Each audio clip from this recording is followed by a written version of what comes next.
ท่านกำลังให้เกียรติติดตามรับฟังสถานีวิทยุกระจายเสียงแห่งประเทศไทยจังหวัดลำพูนส่งกระจายเสียงด้วยระบบ FM Stereo Multiplex ความถี่ 95 เมกะเฮิรตซ์จากอาคารห้องส่งเลขที่ 113 หมู่ที่ 10 ตำบลบ้านกลาง อำเภอเมืองจังหวัดลำพูนวิทยุแห่งประเทศไทยให้ความรู้คู่ความสุข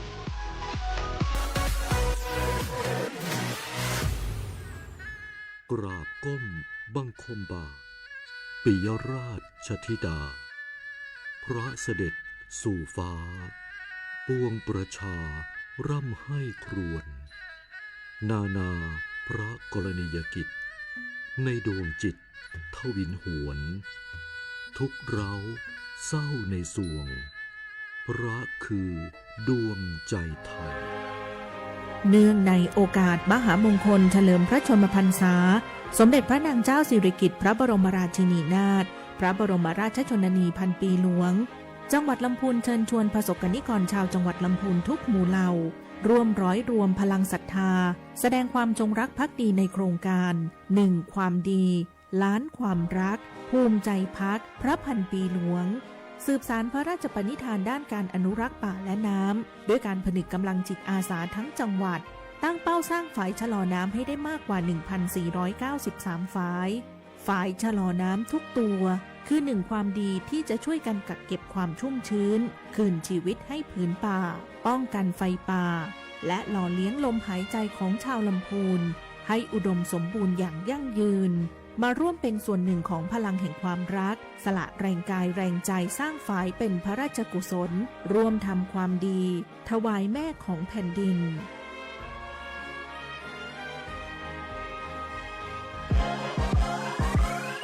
ถ้าหากคุณอยากให้ธุรกิจเป็นที่รู้จักมากยิ่งขึ้นเข้าถึงลูกค้าตรงกลุ่มทันสมัยและน่าเชื่อถือสถานีวิทยุกระจายเสียงแห่งประเทศไทยจังหวัดลำพูน FM 95 เมกะเฮิรตซ์ไม่ว่าจะเป็นสินค้าหรือบริการให้เสียงของเราขับเคลื่อนธุรกิจของคุณโทรมาหาเราสิครับ 053-525-565 หรือ 053-525-566 สวท.ลำพูนคลื่นวิทยุที่คุณวางใจเตรียมพบมหกรรมสุดยิ่งใหญ่แห่งปี Northern Best Deal มหกรรมขับเคลื่อนเศรษฐกิจ 4 จังหวัดภาคเหนือตอนบน 2 เชียงราย พะเยา แพร่ และน่าน รวมของดีของเด่นสินค้าโอท็อปอาหารพื้นถิ่นงานคราฟต์และสินค้าคุณภาพจากชุมชนให้ทุกท่านได้เที่ยวชิมช็อปกันอย่างจุใจครั้งที่ 1 15-19 กรกฎาคม 2569 ณ ลานหนองน้ำครกอำเภอภูเพียงจังหวัดน่านแล้วมาพบกันในงาน Northern Best Deal มหกรรมขับเคลื่อนเศรษฐกิจ 4 จังหวัดภาคเหนือตอนบน 2 เชียงราย พะเยา แพร่ น่าน มหกรรมแห่งโอกาสสร้างรายได้สร้างเศรษฐกิจสร้างอนาคตชุมชนไทยในช่วงเวลาที่มืดแปดด้านบ่มีรายได้เงินบ่พอใจในจะส่งลูกเรียนส่งพ่อแม่ใช้จ่ายผ่อนจ่ายหนี้สินก็บ่ไหวปัญหายาเสพติดและความรุนแรงในครอบครัวรุมเร้าบอกว่าจะเจอกับปัญหาเรื่องเงินเรื่องงานหรือเรื่องนักใจที่บอกไผ่บ่ได้หาทางออกบ่เจออย่าอดทนเก็บเรื่องเหล่านี้ไว้เพียงลำพังเพราะปัญหาเหล่านี้ถ้าบ่ได้รับการแก้ไขจะก่อให้เกิดปัญหาสุขภาพจิตซึมเศร้าและเครียดสะสมจนอาจนำไปสู่การทำร้ายตัวเก่าได้ซึมเศร้าเครียดสะสมรักษาหายได้ในทางการแพทย์นะเจ้าอย่าปล่อยให้ความเครียดทำลายความสุขในชีวิตเปิดใจปรึกษาปัญหาสุขภาพจิตได้ฟรีตลอด24ชั่วโมงที่สายด่วน1323หรือติดต่ออสม.และโรงพยาบาลใกล้บ้านท่านชีวิตคือสิ่งที่มีค่าที่สุดนะเจ้าด้วยความปรารถนาดีจากจังหวัดลำพูนมีเรื่องเดือดร้อนใจปัญหาในหมู่บ้านหรือพบเห็นสิ่งที่ไม่ถูกต้องศูนย์ดำรงธรรมจังหวัดลำพูนและศูนย์ดำรงธรรมอำเภอทุกแห่งพร้อมเป็นที่พึ่งให้กับพี่น้องประชาชนด้วยความมุ่งมั่นบำบัดทุกข์บำรุงสุขทุกปัญหาจะได้รับการประสานงานติดตามและแก้ไขอย่างจริงจังจนกว่าปัญหาจะคลี่คลายด้วยสถิติการปิดเรื่องที่รวดเร็วและมีประสิทธิภาพพร้อมรักษาความลับของผู้แจ้งอย่างสูงสุดเข้าให้ข้อมูลได้ที่ศูนย์ดำรงธรรมจังหวัดณศาลากลางจังหวัดลำพูนหรือที่ว่าการอำเภอใกล้บ้านท่าน หรือส่งเป็นจดหมายจาหน้าซองถึงศูนย์ดำรงธรรมจังหวัดลำพูนหรือโทร 053-560-506 หรือ 053-511-000 หรือโทรสายด่วนได้ตลอด 24 ชั่วโมงที่ 1567 ช่องทางออนไลน์@line ID DRT ลำพูนหรือ Facebook ศูนย์ดำรงธรรมจังหวัดลำพูนและช่องทางที่รวดเร็วทันใจกับระบบ Traffic ฟองดูง่ายๆแค่สแกน QR Code เพิ่มเพื่อนใน Line แอดพิมพ์ค้นหา@Traffic ฟองดูถ่ายรูปจุดเกิดเหตุระบุปัญหาแล้วส่งมาได้เลยระบบจะแจ้งเตือนเจ้าหน้าที่รับผิดชอบโดยตรงและแจ้งสถานะการแก้ไขปัญหาให้ท่านทราบผ่านมือถือทันทีด้วยความห่วงใยจากจังหวัดลำพูนโดยศูนย์ดำรงธรรมจังหวัดลำพูนร่วมสร้างเมืองลำพูนให้สะอาดปลอดภัยและน่าอยู่อย่างยั่งยืน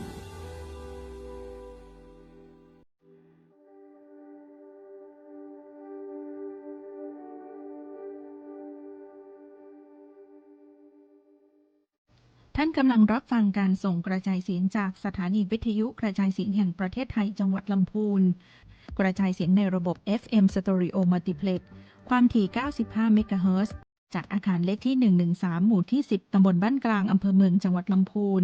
จากนี้ไปสถานีร่วมกับสภาทนายความจังหวัดลำพูนเสนอรายการกฎหมายน่ารู้ค่ะ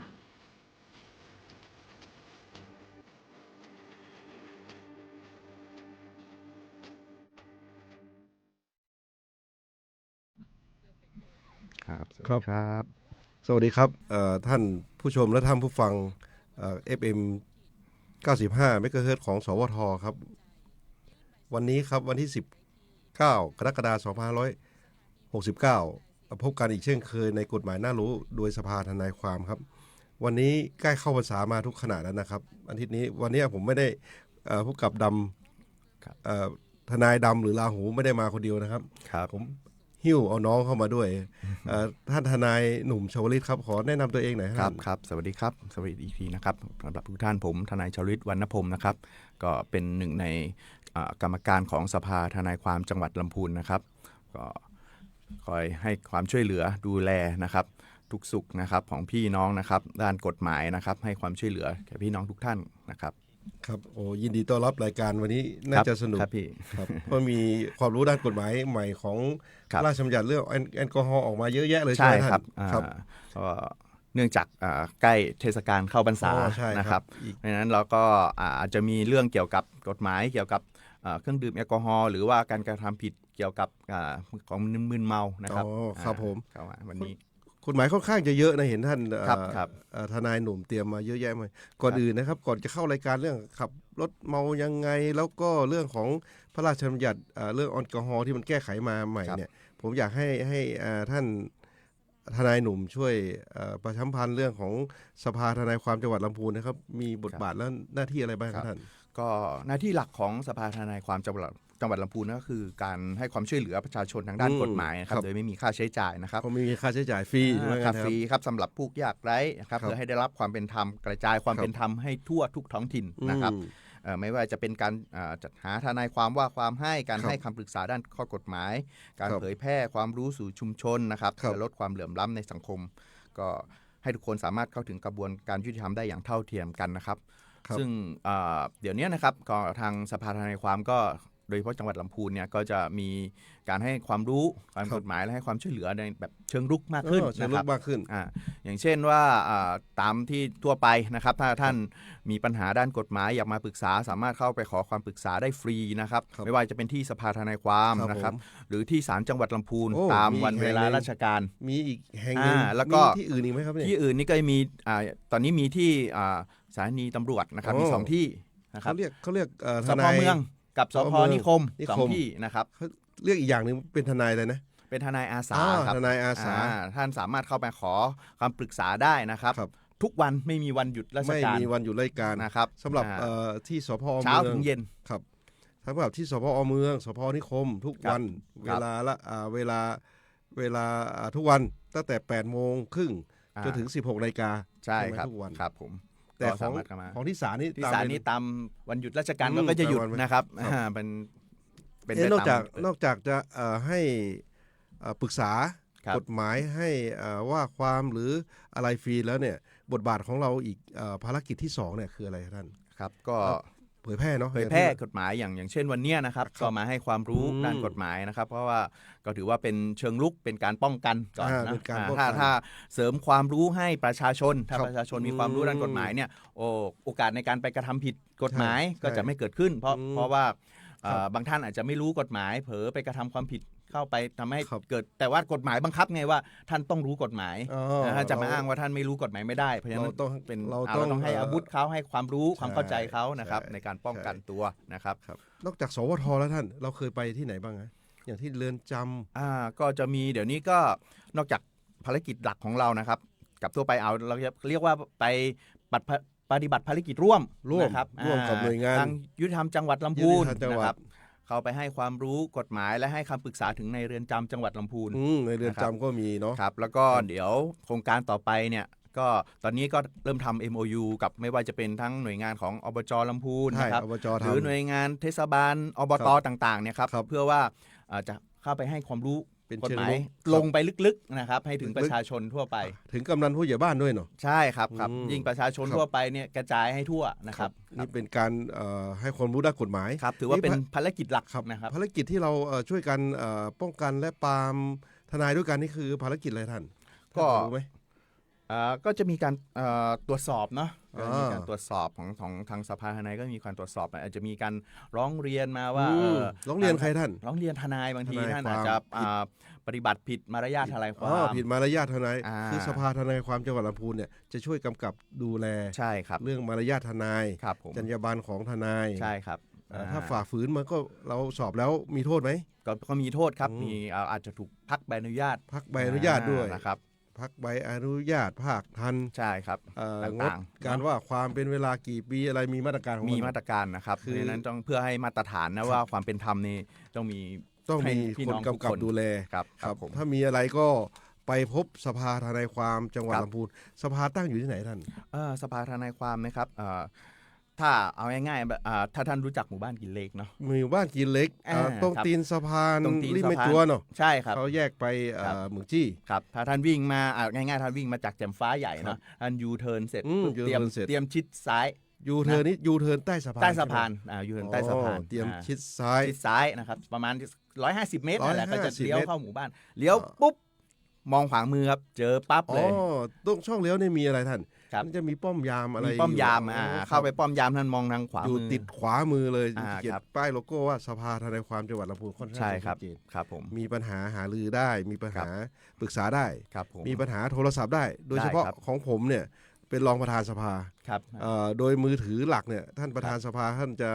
แน่นไปด้วยภารกิจเนาะ ครับผมครั โท บ รหารองประธานสภาได้ ได้ เบอ ค ร์ รับ 061 ครับ 55 159 42 ครับ สามารถโทรได้ทุกเวลาครับ ผม ครับ พัน ผม ตำรวจเอกดารันภพเป็นรองประธานสภาอยู่ ท่านครับก่อนที่จะขยับเข้ามาใกล้สัปดาห์ตัวเนี้ยมันจะถึงสัปดาห์ของ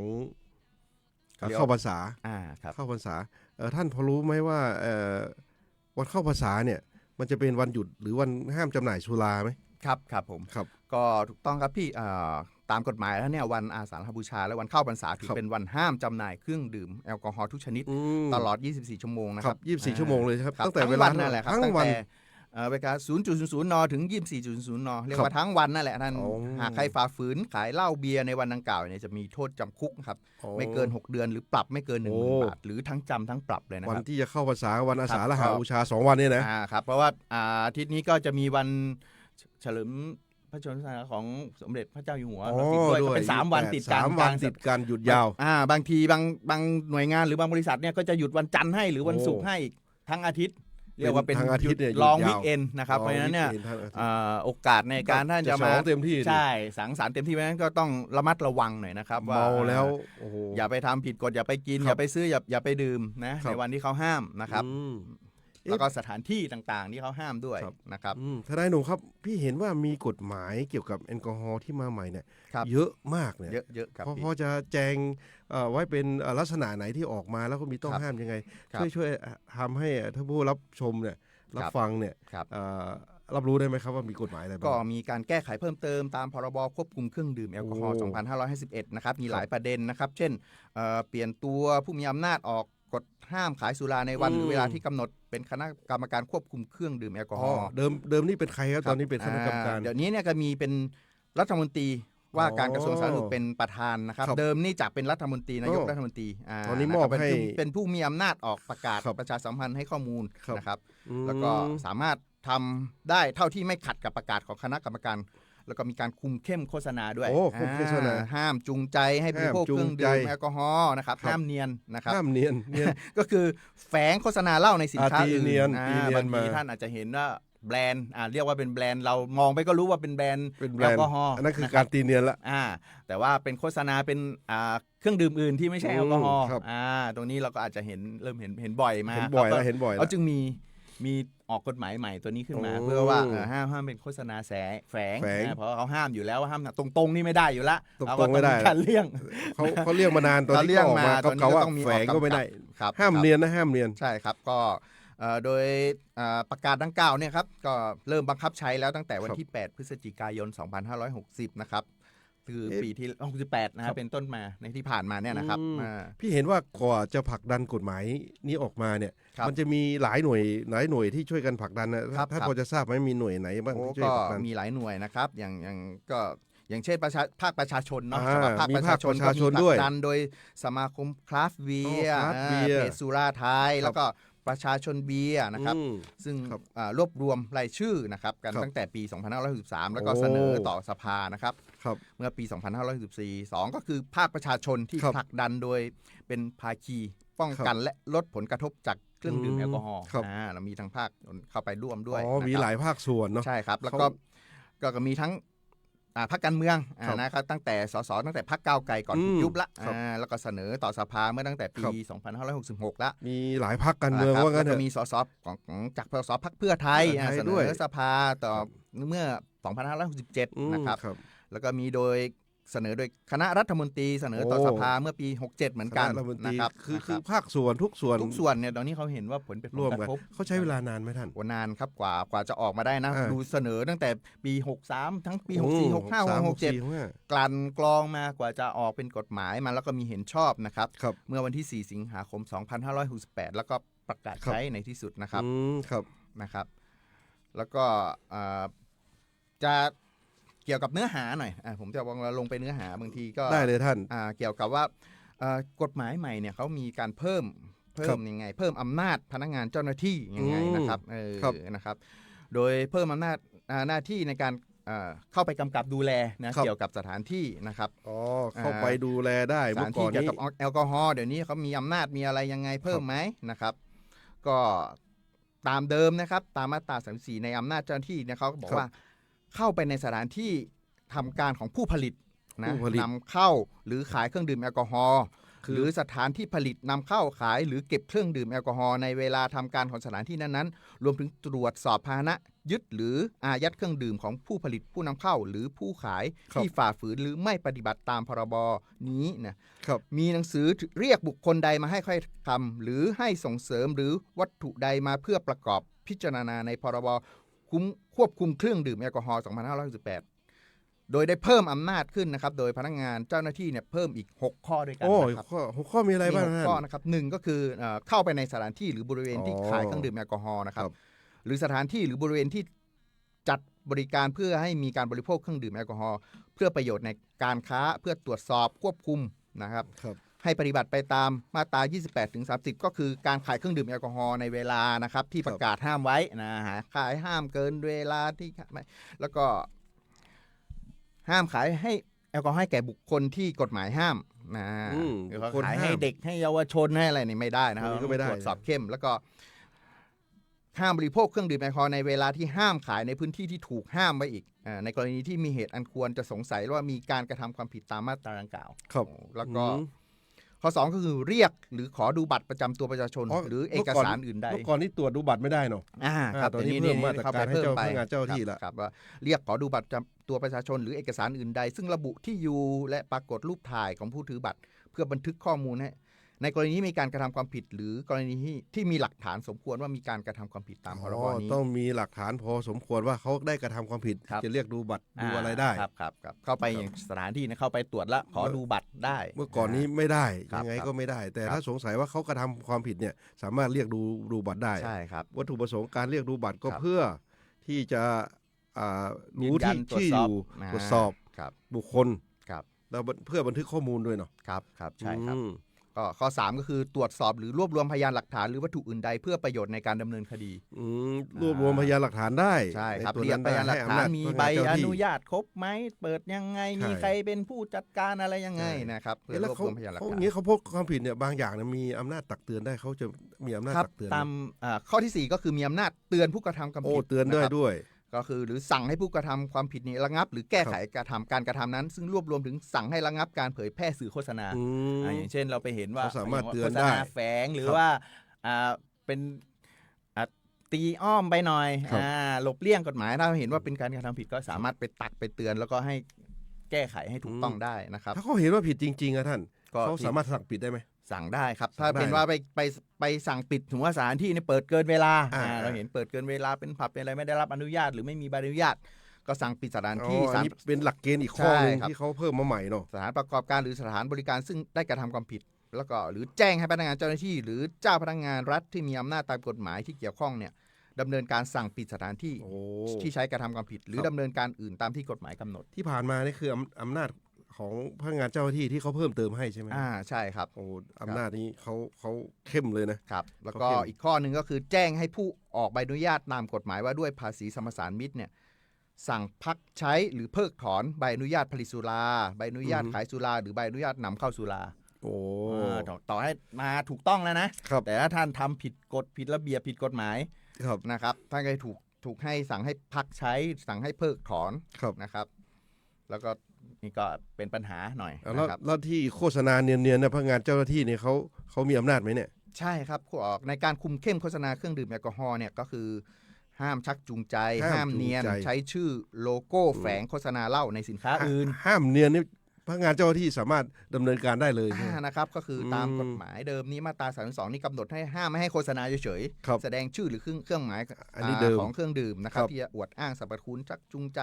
นะครับเกี่ยวกับการดื่มเหล้านะครับแต่นี้ออกใหม่นะออกใหม่นี่เขาจะมีเรียกว่าเข้มขึ้นโลโก้นี้อาจจะเป็นไปเรียกอื่นนะไม่ใช่นี่อันนี้โฆษณาเป็นอย่างอื่นไม่ใช่แอลกอฮอล์นะเป็นน้ำดื่มอันนี้เป็นน้ำดื่มอันนี้เป็นน้ำผลไม้นะแต่ว่าใช้โลโก้ที่ว่าเราสื่อให้เราก็รู้ว่าเป็นแอลกอฮอล์เขาเรียกว่าเนียนเหมือนกันเถอะอันนี้เป็นอำนาจหน้าที่ของคณะกรรมการและพนักงานเจ้าหน้าที่ที่จะต้องคอยกำกับดูแลถูกต้องไหมครับใช่ครับได้ให้อำนาจล้นเลยในอีกส่วนหนึ่งที่กฎหมายเนี่ยกำหนดคุมเข้มมากขึ้นเนี่ยคืออะไรครับท่านก็จะมีนะครับห้ามเป็นตัวบุคคลละอย่างนี้เขาจะเห็นเยอะเขาเรียกว่าหนึ่งก็คือห้ามผู้ใดใช้ชื่อเสียงเพื่อแสวงประโยชน์ส่วนตน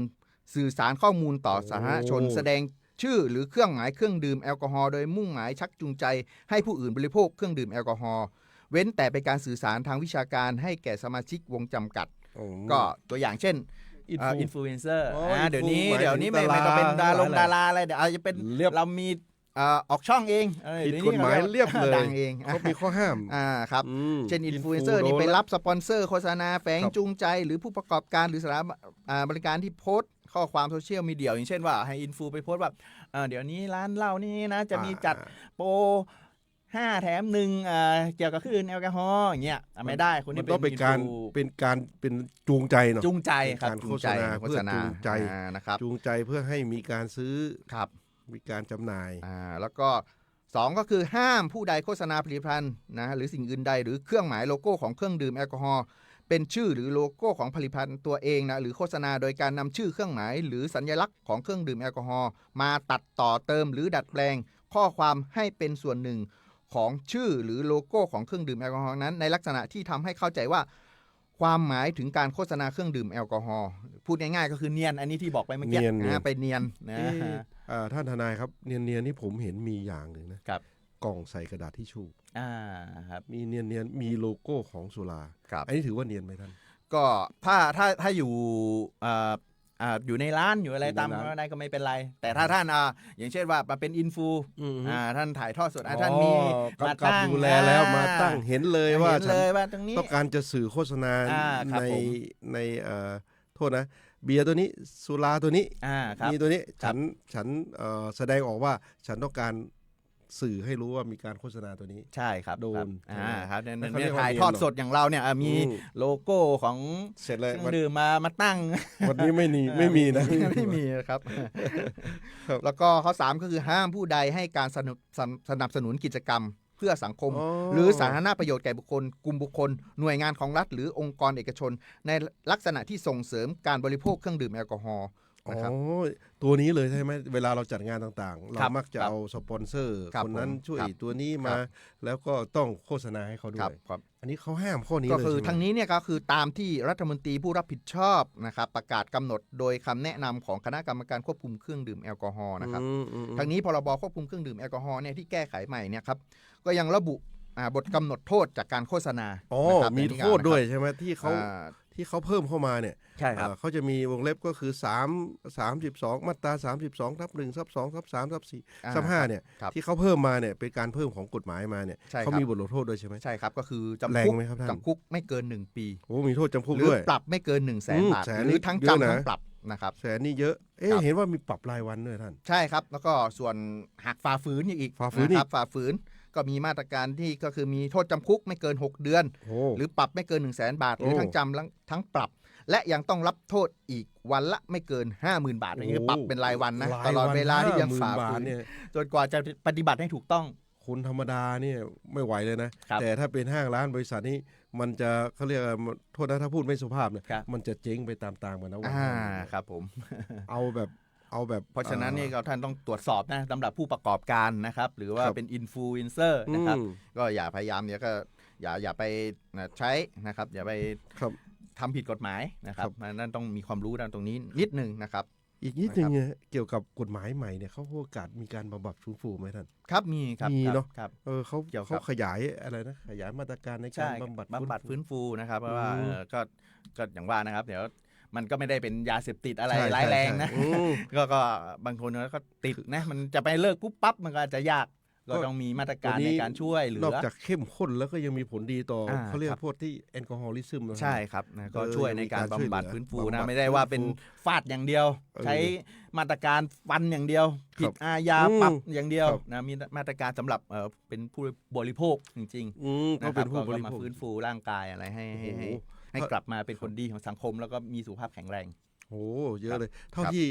ทนายหนุ่มพูดมาออกรายการเนี่ยพี่ว่ามันเยอะเลยนะครับ เยอะมากกฎหมายที่แก้ไขเปลี่ยนแปลง ครับผม อะเยอะ ครับ มากจนฟังไม่ค่อยทันนะพี่ ค ว่า รับ นะ ผมครับ ยังไงก็เราก็พร้อมที่จะแนะนำพร้อมจะให้ความรู้ครับ ครับผม น้องครับเรายังพบว่ามันมีการขยายเวลาเกี่ยวกับเรื่องการขายเครื่องดื่มออกไปอีก ครับ เป็น ครับ ไง มี ครับ เดี๋ยวนี้นะครับเมื่อก่อนนี่ก็จะมีกำหนดเวลาเป็น2ช่วง อ๋อ เนาะ สองช่วง สองช่วงเวลาก็คือเดี๋ยวเนี้ย เมื่อก่อน เมื่อก่อน11 โมงถึง อ่า บ่าย 2 เมื่อก่อนนี้ แล้ว 11 โมงถึงบ่าย 2 เว้น อ่า เว้นไว้ก่อนก็ จำหน่าย ดี ได้เนาะจำหน่ายได้ ถ้า ครับ เลยจากนั้นก็ ก็ ดูนะ งด หลัง งดไป 5 โมง ก่อน เย็น หลัง5 โมงเย็นอีกถึงเที่ยงคืน ถึง ไปอีก จำหน่ายได้ แล้ว ครับ ตอนนี้ล่ะท่าน เดี๋ยวนี้ก็ปรับเปลี่ยนใหม่ก็คือขายได้หมดแล้วแหละ ตั้งแต่เวลาเท่าไหร่ท่าน 11 โมง โอ้11 โมงจนถึงกี่โมง ถึงเที่ยงคืนนะครับ โอ้เที่ยงคืน เพราะฉะนั้นเนี่ยที่เราจะไปซื้อกันบอกว่า5 โมงเย็นเนี่ยติดห้ามจำ ต้อง หน่าย รอ5 โมงเย็นรออะไร ตอนนี้ไม่ต้องรอ ไม่ แล้ว ต้องรอ ใช่ไหม ครับ โอ้ ต้อง นี่ ผู้ชมเป็น ก็ไม่ได้ว่าจะไปตัดอย่างเดียวก็มีเพิ่มเวลาให้แต่ว่า โอ้ ต้องก็ท่านที่ดื่มก็ต้องรู้ ใช่ ต้องควบคุมตัวเอง ใช่ นะครับเพราะว่า ใช่ เพิ่มเวลาในการซื้อขายขึ้นมากขึ้นนะครับ มันมีข้อยกเว้นไหมอย่างร้านสมมุติว่าเราจะไปซื้อสุราตอน 10 โมงอย่างเงี้ย ครับ มันมีเราไปซื้อได้ที่ไหนบ้างเนี่ยท่าน โอ้ก็ไม่ได้นะจะไป ครับ ทั่วไปร้านทั่วไปไม่ได้ ร้านทั่วไปไม่ได้ จะต้อง ครับ เป็นร้านที่เปิดให้จำหน่ายสุราโดยเฉพาะ ครับ ใช่ไห ค ม รับก็จะเป็นว่าห้ามคือข้อห้ามก่อนก็ ข้อ คือ ห้าม ว่าห้ามผู้ใดขายเครื่องดื่มแอลกอฮอล์ในเวลาอื่นนอกจากเวลา 11 นาฬิกาถึง 24 นาฬิกายกเว้นการขายในกรณีดังต่อไปนี้ มียกเว้นด้วย อัขารี เห็นไหม ข้อยกว้ มีให้ยกเว้นหน่อย นั่นอาจจะโอเคท่านไปอยู่สถานที่ตาม ครับ ต่อไปเนี้ยท่านอาจจะใช้สิทธิ์ในการซื้อแล้วก็ดื่มได้ มี นะ ข้อยกเว้น ก่อนหน้านี้ ของมัน นะครับ อยู่ หนึ่งก็คือการขายในอาคารที่ให้บริการแก่ผู้โดยสารภายในสนามบิน ในสนาม ให้บริการ ได้อ เที่ยวบินระหว่างประเทศ ครับ อะไรเงี้ยท่าน ครับ ในสนามบินเนี่ยเขาจะก็เป็นสถานที่ที่เขาอนุญาตให้ได้ อนุญาต นอกเวล ได้ นะครับสองก็คือขายในสถานบริการซึ่งเป็นไปตามกำหนดเวลาเปิดปิดของสถานบริการตามกฎหมายว่าด้วยสถานบริการ เขาเป็นเวลาของเขา บางทีเนี่ยอาจจะเป็นอย่างเช่นเมืองท่องเที่ยว ครับ นะกรุงเทพบางนี่พัทยาอะไรอย่างเงี้ยหรือเชียงใหม่ที่ว่าเป็นสถานที่ท่องเที่ยวเขาอาจจะมีอนุญาตให้ยกเว้นให้เปิด เพราะว่าเขา ปิด ต้องการส่งเสริมการท่องเที่ยว ครับก็จะสามารถซื้อดื่มได้เกิน ครับ เวลานะ อืม แล้วก็3ก็คือการขายในโรงแรมตามกฎหมายว่าด้วยโรงแรม อ๋อ โรงแรมสถานที่พักจะมี ครับ เป็นค็อกเทลเป็นเหล้าเป็นอะไรในโรงแรมตามเขามีการขออนุญาตเรียบร้อยละก็สามารถซื้อได้ทำตามกฎหมาย ท่านทนายครับกฎหมายนี่เนี่ยโดยปกติเนี่ยมันจะประกาศต้องมีระยะเวลาในการประกาศหลังจากประกาศในราชกิจการแล้วมีผลใน60 วัน90 วัน ครับ กฎหมายตัวเนี้ยเริ่มใช้มีผลตั้งแต่วันที่เท่าไหร่ครับ ครับเริ่มใช้มานานตั้งแต่2568แล้วตั้งแต่วัน ครั ที่ บแล้วมีผล สิงหา2568มีผลใช้ตั้งแต่วันที่29พฤษภาคม ใช่ครับเขาประกาศเสร็จปึ๊กแล้วก็มาใช้ ระยะเวลา ครับผม มีระยะเวลาในการประกาศในราชกิจการ ใช่ครับ ตอนนี้มีผลแล้วจริง ๆ ก็คือ 29 พฤษภาคม 29ใช่ครับ ก็เดือนเศษๆนะท่าน ใช่ ยังไม่ถึงเดือนนะวะเนี่ย ก็ใช่ก็เป็นถือว่าใหม่มาก ใหม่มากนะท่าน อืม โอ้ผมว่าผมมานั่งนี้ผมก็ได้ความรู้นะ ครับ หลังตอน17 นาฬิกาได้ก่อน 17 นาฬิกาด้วยผมบอกว่าผมซื้อได้ละ ได้ละ ทีนี้ไปโทษนะเขาไปซื้อถ้าแถวแมคโครเนี่ย ครับ เขาจะบอกว่าร อก่อน รอ ไว้รอต่อคิว รอหลัง5 โมงเย็น ใช่ครับ อันนี้หลัง รอเดี๋ยว 29 พฤษภาเป็นต้นมาเนี่ย ครับ ไม่ติดละ ไม่ติดแล้วครับ ทางเซเว่นอีเลฟเว่นที่จำหน่ายสุราได้ก็ยังขายให้เราได้ละ ครับผมครับ อืม ครั เพ บ ราะว่าผมว่ามันมีความรู้ให้กับชาวบ้านเย ครั อะ บ มาก ครับ บางคนก็ไม่รู้ท่านครับ การเผยแพร่ในของราชกิจการที่เผยแพร่ออกมาเนี่ย ครับ มันมีข้อห้ามการจำหน่ายไหมห้ามเครื่องดื่มอะไรพวกเนี้ย ครับผมครับ มีห้ามสถานที่ไอ้พวกเนี้ยมีมากน้อยแค่ไหนมีกี่ข้อที่เขาห้ามไว้ ครับ ถ้าลองสาธยายมาได้ว่าทั้งพวกเนี้ยมีที่ไหนบ้าง ครับก็คือการห้ามนะครับห้ามผู้ใดขายเครื่องดื่มแอลกอฮอล์ในเวลาอื่นนอกจากตั้งแต่เวลา 11 ที่พูดมาในสักครู่ เมื่อ นะครับ กี้นะครับ ครับ ก็คือการขายในอาคารที่ให้บริการแก่ผู้โดยสารเนี่ยที่อันนี้เป็นข้อยกเว้นนะครับของเราที่บอกแล้วก็การขายในสถานที่ซึ่งเป็นไปตามกฎหมายที่กำหนดเปิดปิดขายในโรงแรมแล้วก็ขายในบริเวณเฉพาะที่จัดเพื่อขายเครื่องดื่มแอลกอฮอล์ในสถานที่ที่ซึ่งให้จัดกิจกรรมการประชุมนิทรรศการงานแสดงสินค้านะครับที่เป็นข้อยกเว้นเนาะว่างานมหรสพหรือกิจกรรมอื่นที่มีลักษณะใกล้เคียงกันนะหรือการขายในสถานที่จำหน่ายอาหารหรือเครื่องดื่มที่ตั้งอยู่ในเขตพื้นที่ที่เพื่อการอนุญาต ครับ ตั้งสถานบริการนะครับ อืม ตามที่กำหนด ครับ นะครับ แล้วตอนนี้มันมีออกใหม่มาอีกท่าน ครับ เมื่อเดือน ผม พฤษภาครับ มันเกี่ยวกับเรื่องอะไรครับท่านที่ห้ามในเดือนประมาณที่27 พฤษภาที่ผ่านมานะออกมาใหม่เลย ครับผมเกี่ยวกับราชกิจจานุเบกษาที่เผยแพร่นะครับ ครับ เกี่ยวกับการควบคุมเครื่องดื่มแอลกอฮอล์มี8ฉบับมีผลบังคับใช้แล้วครับตั้งแต่วันที่12 พฤษภาคม 2569 เป็นต้นไป โดยกำหนดพื้นที่ห้ามขายและพื้นที่ห้ามบริโภคนะครับ อ๋อเป็นพื้นที่นะกำหนดพื้นที่ ครับประเด็นสำคัญก็คือในราชกิจจานุเบกษาดังกล่าวนั่นคือ ครับ เผยแพร่เกี่ยวกับการควบคุมเครื่องดื่มแอลกอฮอล์จำนวน8ฉบับเนี่ยก็คือเนื้อหาสำคัญคือกำหนดพื้นที่ห้ามขายและพื้นที่ห้ามบริโภคเครื่องดื่มแอลกอฮอล์ทั่วประเทศ ทั่วประเทศเลยนะครับ โดยปรับปรุงรายละเอียดจากกฎหมายเดิมตามพศ2551ให้สอดคล้องกับสถานการณ์ปัจจุบัน โดยพื้นที่ควบคุมเนี่ยครอบคลุมสถานที่บริการบริเวณต่างๆเนี่ยรวม8ประเภท 8 เน้น ประเภทเลยท่าน ควบคุมพื้นที่สาธารณะที่เป็นพื้นที่เสี่ยงนะค ถ้า รับ มีการฝ่าฝืนนะท่านมันมีโท ก็ ษ ก็คือเป้าหมายของมาตรการดังกล่าวก็คือการลดการเข้าถึงเครื่องดื่มแอลกอฮอ อ๋อ ล์ลด ล ผ ด ลการก การ ระทบ เข้าถึง ในการดื่มในพื้นที่สาธารณะนะครับ ครับ แล้วก็โดยมีโทษนะครับก็อาจจะมีโทษทั้งโทษ มี ปรับ ปรับด้วยจำคุกด้วย หรือทั้งจำทั้งปรับ อ๋อ นะครับ แล้วแต่ ขึ้นอยู่กับลักษณะ แล้ว ความ แต่ ผิด การฝ่าฝืน นะครับ ลักษณะความผิดต่างๆ ครับ เนาะ สำหรับ เอ๊ะ สถานที่ที่บอกดังกล่าวนะครับ ที่ว่า แปดประเภท แปด นี้ ส มี ถา อะไร น บ้าง ที่ ครับ นี่ก็คือบนทาง บนทาง ถนน บ ฟุตบาท ถนน ไหลทาง ฟุตบาทไหล บ ทาง นยานพาหนะที่อยู่บนทาง บนยานพาหนะ ก็บางทีก็ ที่อยู่บนทาง อยู่บนทางนั่นไม่ว่าจะเป็นถน กิน น เหล้าบนรถก็ไม่ได้ ไม่ได้บนถนนนะครับไม่รถไม่ได้ฟุตบาทนะครับ ฟุตบาทก็ไม่ได้ อันนี้ ท่านจะผมไม่ได้ดื่มผมไม่ได้ขับ ผมจอดรถ ไม่ได้ ข้างไหลทางผมดื่มข้างนี่ไม่ได้ ไม่ นะ ได้ ครับ เลยเอาหาทางพระฤาษีธนันชัยไม่ได้ ไม่ได้นะค อั รับ นนี้เป็นสถานที่อันที่หนึ่ง ครับ 2ก็คือพื้นที่และอาคารหน่วยงานของรัฐและรัฐวิสาหกิจยกเว้นสโมสรหรือการจัดเลี้ยงตามประเพณี เอาละสิข้าราชการหน่วยงานราชการ คุณจะดื่ม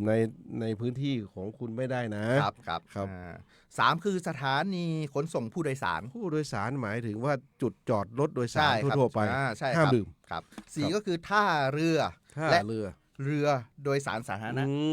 บนเรือสาธารณะก็ไม่ได้ท่าเรือก็ไม่ได้ ท่าเรือบนเรือนี่ไม่ได้ ผมว่ากฎหมายมันมองว่าถ้าดื่มแล้วเนี่ยเมาตกน้ำแล้วจะลำบากผมว่า ครับก็ต้องป้องปรามไว้ก่อนนะครับ แล้วอย่างที่5แล้วท่าน สถานีรถไฟและขบวนรถไฟ สถานีงั้นบนรถไฟก็ดื่มไม่ได้ ไม่ได้ สิ นะเมื่อก่อนเนี่ยมีตู้ มี เส ตู้ บี เส ยง บียง มี ดื่ได้นะ สุราให้ดื่มเนาะ ครับ เมื่อ ดี๋ยว ก่อนนี้ ก็ สมัยหนุ่ม อ่า ๆผมจะเดินไปตู้เสบียงแล้วก็หยิบเบียร์มา ตอนนี้ไม่น่าจะได้ละ ครับ สถานที่6ก็ท่าน ปั๊มน้ำมัน ปั๊มน้ำมัน ปั๊มน้ำมันนี้ ครับ มีมาค่อนข้างจะยาวนานละ ครับ แต่ว่าประกาศเพิ่มเข้าไป ครับแล้วก็7ก็คือพื้นที่โรง พื้ งาน น ที่โรงงาน อืม ส่วนใหญ่เป็นโรงงานอุตสาหกรรม ค เนาะ รับ แรงงานจะมีเยอะ อ่า ก็เลยห้ามไว้ ครับ ห้าม ครับ ดื่ม ก็ปกติทางโรงงานก็จะมีมาตรการของเขาอยู่แล้ว ใช่ ห้ามอยู่ ครับ แล้วใน ใช่ ส่วนนี้ แล้วก็คือ8ก็คือสวนสาธารณะของรัฐ สวนสาธารณะของรัฐด้วย นั่นไปอยู่ครับเอาไว้ออกกำลังกาย โอ้ นั่น ออก เดิ กำลั น ง มาก าย ยกแก้วมาดื่มมาสังสรรค์กันเนี่ยไม่ได้นะครับ ใช่ใช่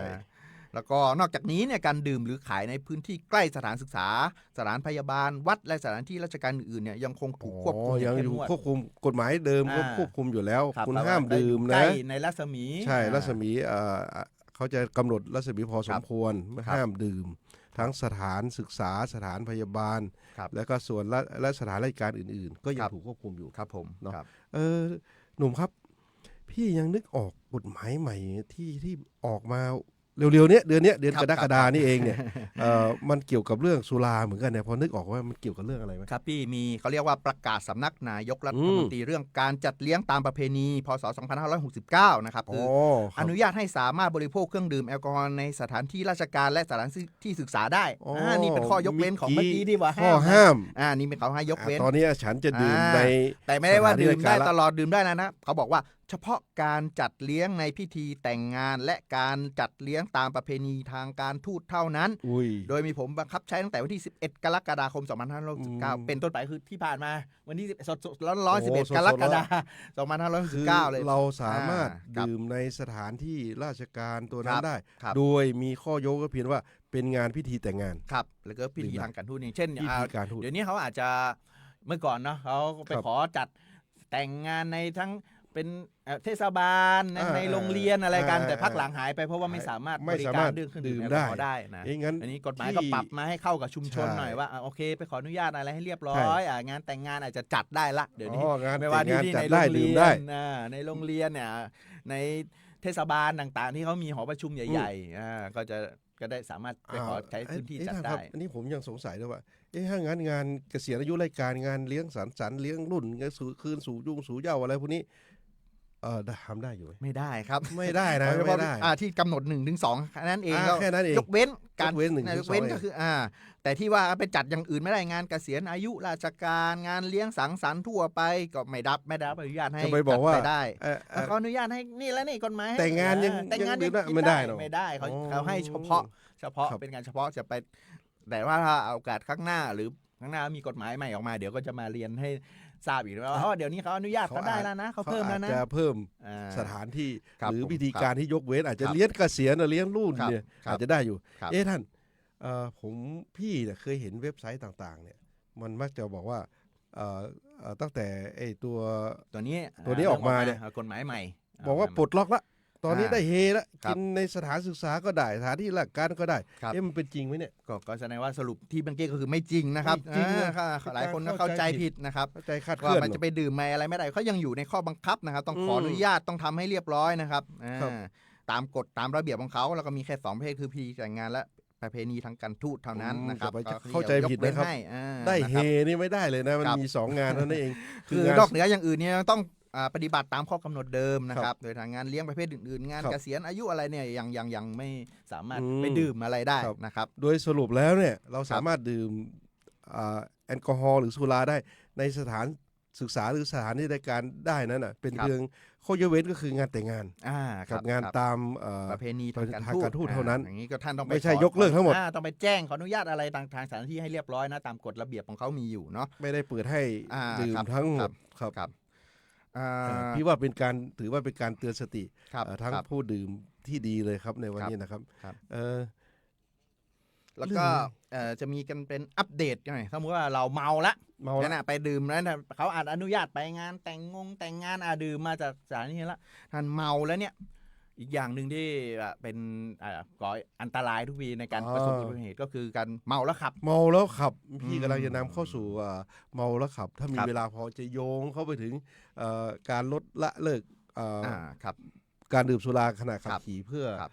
ลดอุบัติเหตุ ครับ ครับ ครับ การดื่มแอลกอฮอล์ในขณะขับขี่เนี่ยกฎหมายมีโทษมากไหม ครับก็มีโทษฐานเมาแล้วขับในเบื้องต้นเนาะ ครับ ถ้ายังไม่ชนใครนะครับ ก็มีโทษจำคุกไม่เกิน 1 ปี ครับ ปรับตั้งแต่ 5,000 ถึง 20,000 บาท หรือทั้งจำทั้งปรับและต้องถูกศาลสั่งให้พักใช้ใบอนุญาตขับขี่ไม่น้อยกว่า 6 เดือน โอ้ หรือเพิกถอนใบอนุญาตเลยนะครับ ครับ ยิ่งถ้าเป็นการกระทำผิดซ้ำภายใน 2 ปีบางทีศาลก็ครั้งหนึ่งอาจจะรอดไปศาลให้รอลงอาญาไว้นะ2 ปี 1 ปี 2 ปี แต่ว่ามากระทำผิดอีกนะครับก็จะมีการกำหนดโทษจำคุกเพิ่มขึ้น แล้วก็ศาลจะลงโทษจำคุกและปรับด้วยเสมอ โดยไม่รอลงอาญาก็คือ ครับ ติดแน่นอน ปิดแน่นอน เรียบร้อย ไม่รอลงอาญา นะครับเพราะฉะนั้นก็ใกล้เทศกาลเข้าพรรษาเทศกาลที่มันหยุดยาวเนี่ยครับ 3-4 วันหรือเป็นอาทิตย์เนี่ย ยาวเลย ท่านอาจจะมีการดื่มสังสรรค์อะไรยังไงกันบ้างเนี่ยเพราะฉะนั้นก็ข้อควรระวังก็ดื่มเมาไม่ขับ ไม่ขับ นะครับ ท่านครับท่านทนายเรื่องของปริมาณแอลกอฮอล์ท่าน ครับ กฎหมายเขาถือปริมาณเท่าไหร่ ครับ ถือจะไปเรียกว่าเมาท่าน ครับคือเมาเนี่ยถ้าท่านขับรถไปนะถ้าท่านขับรถเนี่ยภายใต้กฎหมายเมาแล้วขับฉบับปรับปรุงล่าสุดเนี่ยคือกำหนดให้ผู้ขับขี่ที่มีอายุเกิน 20 ปี เกิน 20 ปี และมีใบขับขี่นะครับแบบ 5 หรือตลอดชีวิตเนี่ยนะ อืม มีคือ ตลอดชีวิต 5 ปีหรือตลอดชีวิตเนี่ยแล้วมีระดับแอลกอฮอล์เนี่ยเลือดเกินกว่า 50 มิลลิกรัมเปอร์เซ็นต์ถือว่าเมาแล้วครับ เกิน 50 มิลลิกรัมเปอร์เซ็นต์ เป่าเครื่องไป แล้ว พูดเนี่ยเกินเนี่ยเรียบร้ แล้ อ วย ที่อายุไม่ถึง 20 ปีแล้วมี คือ แค่ใบอนุญาตชั่วคราว ถ้าอายุต่ำกว่า 20 ปี หรือไม่มีใบขับขี่หรือมีใบขับขี่ชั่วคราว นะครับหากพบว่ามีปริมาณแอลกอฮอล์แค่ 20 มิลลิกรัมเปอร์เซ็นต์ ไม่ใช่ ถือว่าเป็นความ 50นะ ผิด ไม่ใช่ 50 เมาแล้วขับ หมือนเขา อันนี้นิดเดียว นิดเดียว ผมว่าไม่ถึงแก้วอ่ะ ไม่ถึงแก้วขึ้นแน่นอน 20 โด เนี่ย ยปกตินี่ถ้า ครับ ครึ่งกระป๋องก็ไปแล้วครับ 20 ครับนั่นแหละครับนั่นนะครับ ครับ ก็แล้วก็กรณีเมาแล้วขับเนี่ยโดยมีเหตุให้ผู้อื่นบาดเจ็บหรือเสียชีวิตเนี่ยนะครับโอ้ก็จะรับโทษขึ้นไปนะครับ ครับ โอ้ไม่ว่าจะเป็นหลายครั้งหลายหนนี่ก็ไม่ว่าไปทำให้เขาเจ็บเขาตายอันนี้ก็จะมีเพิ่มมาอีก ครับ แล้วก็ไปทำให้ทรัพย์สินเสียหาย โอ้อันนี้ก็ยิ่ง ยิ่งหนักเข้าไป ยิ่งหนักขึ้นไปอีกนะครับเพราะฉะนั้นเนี่ยอย่างเช่นนะครับเมาแล้วขับก็เกิดอุบัติเหตุนะครับ ครับ หากทำให้ผู้อื่นบาดเจ็บเนี่ยก็คือจำคุกตั้งแต่1 ถึง 5 ปี โอ้ ปรับตั้งแต่ สูงนะ 20,000 ถึง 100,000 บาท แล้วก็ สูง พัก มาก ใบอนุญาตขับขี่ไม่น้อยกว่า 1 ปี หรือเพิกถอนใบอนุญาตขับขี่ เพิกถอนเลย ครับ เขาจะมีบันทึกเรื่องของการบันทึกหลังใบขับขี่เนาะ ครับทำให้ผู้อื่นชนและบาดเจ็บสาหัสแข้งหักขาหักจำคุก 2 ถึง 6 ปี ปรับตั้งแต่ 40,000 ถึง 120,000 บาท และพักใช้ใบอนุญาต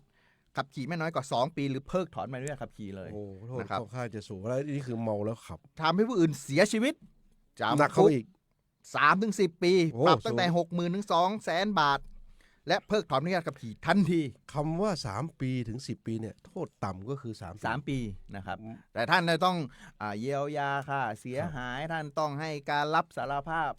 หลังต่างหน้าอะไรกระบวนการนะครับว่าศาลจะเห็นว่าโอเคท่านมีความผิดครั้งแรกไหมไม่เคยกระทำผิดนี้มาก่อนไหมแต่ถ้าท่านเมามีข้อดีเมาแล้วขับเล็กน้อยเป่าแอลกอฮอล์เนี่ยมีไว้อยู่แล้วเนี่ยอย่ามาโดนคำผิดนี้อีกซ้ำอีกรอบนี่โอกาสในการรอลงอาญานี่ น้อย น้อยนะครับ น้อย ท่านครับ ครับ ท่านทนายมันที่พี่รู้เท่าที่รู้ที่ ครับ ผ่านมานะครับ เขาจะมีประเด็นว่า ถ้าเขาเมาสุราขับรถเนี่ย ครับ เขาจะต้องเป็นฝ่ายโดนถูกสันนิษฐานทางกฎหมายว่าเขาเป็นฝ่ายประมาท ประมาท อย่า ค ง รับ เดียวหรือไม่ฮะห ก็ รือมีอย่างอื่นที่ศาลจะชั่งน้ำหนักพยานอีกไหม ก็ไม่เสมอไปนะครับ อย่างเช่น ว่า ว่าถ้าสมมติว่าเราเมาจริงๆนะครับ เมาจริงๆ นะ เราขับรถ ขับรถมาเมาติดไฟแดงอยู่ ครับ อยู่ๆเนี่ยไม่ได้ไปไหนเลยรถก็ จอด มีรถ ติด ข้าง ไฟ ห แด ลั งอยู่ มีรถข้างหลังวิ่งมาปั้งเข้าข้างหลังเรา เปี้ยง